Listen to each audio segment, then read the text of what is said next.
Bem-vindos a mais uma aula. Vamos continuar com o nosso módulo 8. Este vídeo é dedicado à escultura romântica, à pintura romântica. Espero que já tenham visto. Vai ter sempre ligação, convém sempre ver o conjunto ou a continuidade dos vários vídeos. Depois dar um bocadinho de contexto da escultura romântica. A escultura romântica, se lembrarem da escultura neoclássica, não diverge muito. O que acontece em relação à neoclássica são mais as temáticas ou as questões subjacentes ao que está a ser produzido. Ou seja, se virem o vídeo da pintura romântica, conseguem entender as temáticas. Essas temáticas, algumas delas principalmente do eu e as questões do espiritualismo, vai continuar na escultura. Isso é que é interessante.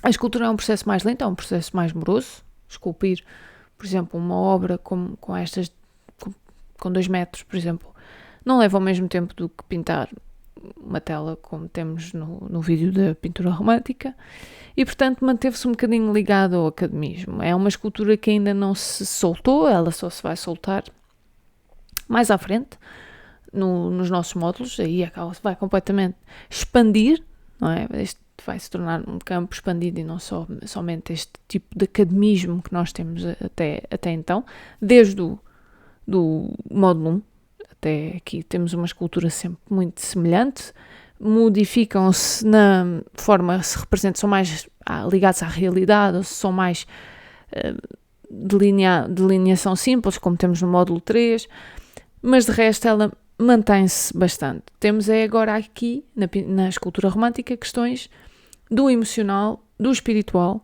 que se calhar não tínhamos tanto na escultura que temos visto até agora. Nas últimas décadas do século XIX, o escultor francês Auguste Rodin, que é o grande escultor do romântico, é Rodin, renovou a escultura europeia com grande influência de Michelangelo. Esta influência eu trago-vos aqui, esta primeira imagem do lado esquerdo, o escravo de Michelangelo, lembrando um bocadinho o módulo 5, e então uma escultura da Night de Rodin. Vejam as datas, estamos a falar de 1519 para 1885, e Rodin vai fazer uma espécie também de figura que está-se a querer soltar da pedra, tal como Michelangelo fazia, que ele próprio dizia, a escultura está lá, presa na pedra, está à espera que eu retire o excesso e ela ficar livre, que é os escravos de Michelangelo, no fundo, traduzem essa linguagem. Não foi com este objetivo que ele deixou, é uma peça inacabada, como sabemos. No caso de Rodin, é uma peça acabada, inspirada nesta questão, nestas obras encontradas de Michelangelo. Rodin, temos aqui também, é um escultor de escultura pública que não seja ligada ao político, ou seja, que não sejam até figuras da monarquia ou o que é que quer que seja. Temos agora uma situação, por exemplo, de incidência social, político-social, ligada também às temáticas que temos visto da pintura romântica. Portanto, encomendas públicas, começa a ser interessante, começam a surgir muitas encomendas públicas e vamos ver isto até ao fim, agora do módulo 10.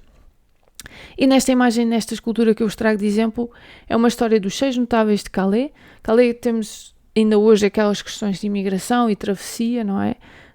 De refugiados, estarem a entrar no Reino Unido, etc. Mas nesta altura temos figuras francesas, portanto, desta zona de Calais, que se entregaram ao inimigo, aos ingleses, para salvar a própria cidade. E elas são os 6 notáveis de Calais. É assim a história, ao qual Rodin intitulou, temos aqui em baixo, os burgueses de Calais, e são estas 6 figuras que temos esculpidas em tamanho natural. Colocadas ao nível do espectador, o que é que nós temos aqui também de novidade? Temos uma escultura que começa a ser colocada ao nível do espectador, e nós vamos ver isso agora até aos anos 60 do século XX.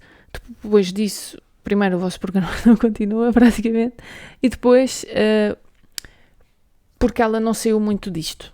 Portanto, a escultura não saiu muito disto. Temos as questões do reforço da monumentalidade e o dramatismo da cena. Portanto, as questões de colocar-se ao nível do espectador e a monumentalidade são questões já de Rosalind Krauss, não é? De anos 60 do século XX, e que ainda hoje são exploradas pelos nossos artistas e muito bem exploradas, porque todas estas correntes são para ser continuadas a ser trabalhadas. Outra figura interessante que Rodin vai buscar são as portas do paraíso de Ghiberti, que também nós já demos, quem tem visto os vídeos já demos. Estão a ver aqui as datas, portanto temos a porta de Rodin é de 1880, que é a da direita, e a da esquerda, esta aqui, temos as portas do paraíso de Ghiberti. Uma é do inferno, outra é do paraíso, se é o inferno. E depois temos, vejam bem, não é? 1425, não é? São 400 anos de diferença, mais de 400 anos de diferença, ao qual Rodin se vai inspirar. Não sei se estão a começar a notar, primeiro, estas 3 figuras aqui em cima, que também Rodin depois as esculpiu individualmente, mas temos aqui uma figura interessante de um homem sentado a pensar. Essa escultura não é nada mais nem nada menos do que o pensador, muitas vezes ligada ao filósofo ou a filosofar, não é? Temos esta escultura de Rodin, muitas vezes utilizadas pelas questões da filosofia. Ela foi pensada exatamente para o centro do tímpano, no qual vemos que está aqui, aumentando aqui a imagem, conseguimos ver a escultura aqui ao centro. Vão ver? Deixa-me só colocar aqui outra vez. E, portanto, a escultura de pensador. Pensada representa Dante, a figura então do Renascimento. Mais uma vez, um tema pegado pelos românticos, também não só na pintura, mas na escultura, vão buscar muito Dante, refletindo sobre a sua criação poética e simbolizam o homem criador em geral. Portanto, é uma representação do homem em si, um homem que pensa, um homem, o que é que eu vou fazer a seguir? Vou criar a roda para andar, tudo bem, e agora? Vou criar isto, agora? Vou criar uma vacina, por exemplo, como temos agora mais recentemente, vou pensar, como é que eu vou fazer? Portanto, o homem criador em geral.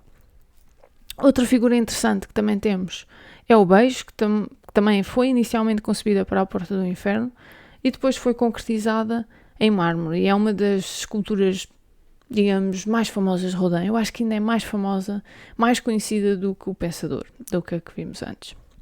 Em termos de Portugal, eu trago-vos aqui alguns exemplos. Soares dos Reis é o primeiro. Temos aqui uma obra que é o Desterrado. O Desterrado é aquele que está no lugar que não quer estar, ou que não é dele, ou isolado. Portanto, o que não tem terra, não é? O Desterrado. É uma prova final de pensionista do Estado. Pensionista do Estado é o que nós diríamos hoje como Erasmus, pago, de Erasmus, mas pago. Esta é uma obra foi realizada em Roma e enviada para o Porto em 1872, ainda incompleta. Portanto, atenção, Soares dos Reis já tínhamos a Academia de Belas Artes a funcionar, Lisboa e Porto. Soares dos Reis é do Porto. É um autorretrato idealizado. Estas são questões que vêm no vosso manual, não é? Denota um domínio de modelação associado a uma poética simbólica. Portanto, uma modelação até bastante clássica, associada a uma simbologia. Portanto, o que é que ele simboliza? Simboliza o Desterrado. Uma estrutura de 2 eixos oblíquos que se cruzam e marcam sentidos opostos. Eu tentei achar estes eixos e penso que sejam estes aqui que estou-vos a notar. Portanto, seja uma escultura que tenha duas direções principais de forças de composição. Não deixa de ser interessante que esta escultura é inspirada na tristeza do desterro da obra de Alexandre Herculano, enquanto leitura, mas enquanto obra é muito semelhante e de certeza, certamente, que Soares dos Reis viu esta obra exposta no Salão de 1869 em Paris, que é o Desespero de Jean-Joseph Perrault, que é muito semelhante até na feição, no próprio cabelo e na posição realmente de olhar para baixo, portanto um ar desiludido, não é? de quem está desterrado. Não é? Outra figura importante também é Teixeira Lopes, é outro que muitas vezes se coloca de lado porque nos focamos em Soares dos Reis, mas o que é facto é tão importante quanto Soares dos Reis. Temos aqui uma figura de modelação rigorosa, portanto também mais uma vez bastante real. Temos roupas, temos aqui uma caixa, um apoio, não é? Temos aqui materiais fixos, e depois temos materiais orgânicos, temos movimento da criança, temos movimento da mãe, não é? No quê? Numa representação dramática da maternidade, um dramatismo que ressalta do abandono do corpo, do movimento passivo dos braços, portanto, de quem está só ali, não é? A existir, basicamente. Da tensão do rosto, portanto, se aproximarem da imagem, a figura está um bocadinho tensa, não é? E o olhar aliado do jovem, portanto, da jovem mãe. Portanto, temos aqui uma figura que se chama A Viúva, em mármore, é de 1893, portanto, já a finais do século XIX. Esta figura não deixa de ser interessante que primeiro alcança o primeiro lugar de entre 100 candidatos à entrada naquele ano da Escola de Belas Artes de Paris, ao qual Teixeira Lopes prosseguiu, a influência também dos esquemas escultóricos franceses, de que obra? Da Maternité de Paul Douban, do lado direito. Portanto, certamente que Teixeira Lopes se cruzou com esta obra, muito mais pequenas dimensões, e se inspirou para realizar a sua Viúva. O que é interessante aqui e que eu vos queria deixar é que é aqui que começamos a ver em peso, as influências do francês, de França, na arte portuguesa. E, portanto, trago-vos 2 escultores, dos quais 2 tinham realmente semelhanças com obras existentes francesas e que, de facto, tudo se vai movimentar à volta de França neste módulo. E, portanto, é aí que eu vos queria deixar a informação. Espero que tenha sido útil, espero que tenha uma síntese boa sobre as questões. Não se esqueçam de consultar os links e o manual e até um próximo vídeo.